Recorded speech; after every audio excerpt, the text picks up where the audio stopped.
Just off the plane in the west of Ireland, I was greeted by a cheerful immigration officer with a pale gray beard and sparkling blue eyes. He wore no uniform, instead sporting a collared shirt and tweed vest. Opening my US passport, he looked up and said with a smirk, "Ferguson, is it? Now how far back does your ancestry go?" I love Ireland. It's mildly miserable weather, its welcoming, lyrical, witty people, its gentle beauty, and those people's fondness, beyond all reason, for one of the world's most humble foods, the potato. I am Irish, not fully, but a good deal more than anyone I've ever met believed me to be, especially the Irish I've met. "Go on now," I've been told. "You're not Irish. Look at that tan." But this story isn't about me. It's about immigrants, human and vegetal. While no one suspects my roots are in Ireland, most people do believe potatoes are native. But find a person of Peruvian origin, and they will disabuse you of that myth in short order. Potatoes, Solanum tuberosum, are native to the high Andes. They were imported to Europe in the late 16th century. And though initially unpopular on the mainland, the Irish incorporated them into their diets without hesitation. In case Irish history was never your thing, it's important to know that by the time the potato came around, the Irish had been under the oppressive, disdainful rule of the English for hundreds of years. Most of them lived on rented scraps of land, and food shortages were common. Enter the potato. For the Irish, it was the stuff of dreams. Let me count the ways. 1, for most crops, Irish weather sucks. Imagine farming on Twin Peaks, and you'll have some rosy notion of farming in most of Ireland. But for an Andean vegetable, Irish weather was downright balmy. 2, cultivating potatoes couldn't be easier.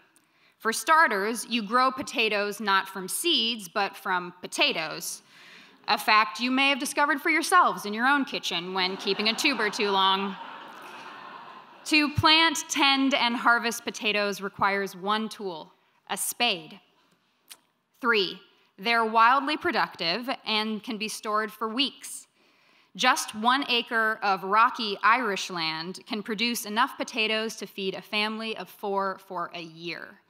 That is simply not true of any other crop. 4, they require no processing and are a cinch to cook. As my friend Cian, a Galway native, recommends, just boil them with a little butter and a little parsley. Why would you want to do anything more to the lovely potato? Boiling was about all the Irish ever did do to potatoes. They even grew their thumbnails long to peel them. Most important, 5. But for a few micronutrients, potatoes are a nutritionally complete food. Now, you do have to eat a lot of potatoes to fulfill your dietary requirements.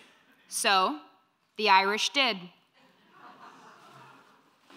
They ate 6 to 15 pounds of them every day. While I can't imagine eating 6 to 15 pounds of anything, if I had to, I'd choose potatoes. They're the ultimate comfort food, bland, warm, moist, and filling. For the land poor, tool poor, just plain poor Irish, this simple food was the perfect refuge. In 1800, Ireland had 4 million people. By 1845, largely because of the potato, 8 million.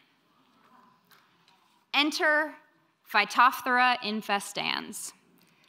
I see the history buffs nodding. You know where we're going.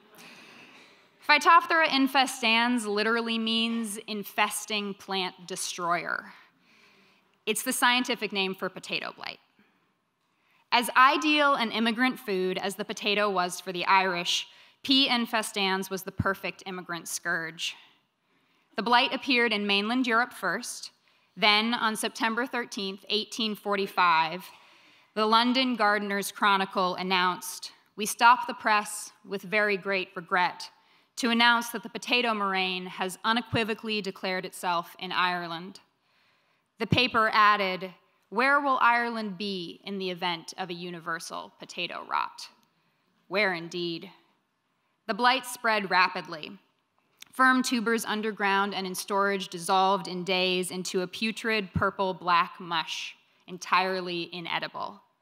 For 5 years, potato crops across Ireland failed and failed again, and the English, they did almost nothing to help.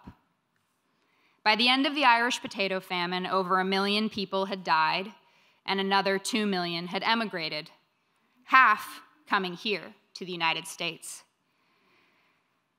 Losing one refuge, they found another.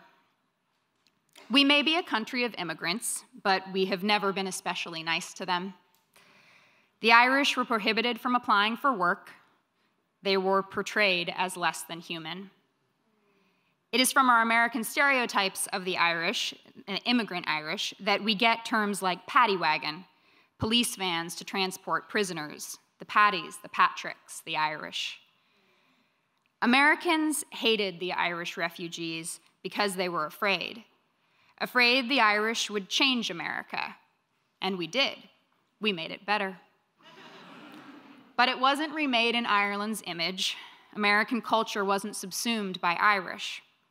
We added and integrated, because immigrants are also always changed by the places they come to inhabit. Today, over 34 million Americans claim Irish ancestry, 10% of the US population and 7 times the population of Ireland.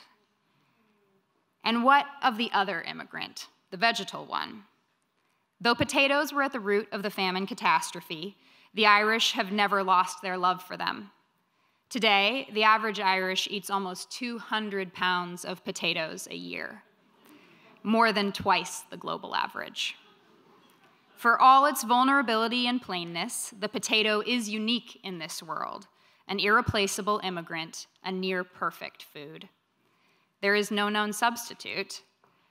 We Americans call the tragedy the Irish potato famine, as if it could have been the Irish oat famine, or wheat, or rice, or corn famine, but it couldn't. It couldn't.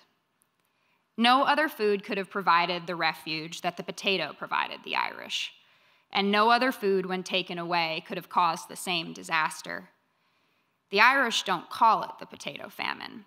In Irish, it is an gorta mór, the great hunger. They don't call it the potato famine because potato goes without saying. Thank you.